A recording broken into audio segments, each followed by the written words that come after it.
Self-cut tutorial for the taper fade. Step number 1, the first guideline, no guard and the lever closed. Step number 2, now you open the lever and go upper about 1 centimeter. Step 3, the third line with guard number 1. Step 4, the last line with the guard number 3. The last step is about fading the 3 successive lines with guard number 2, then guard number 1 closed, and finally no guard open.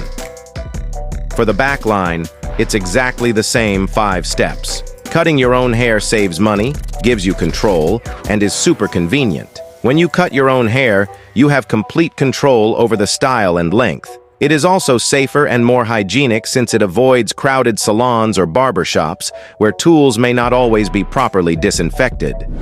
Thanks for watching.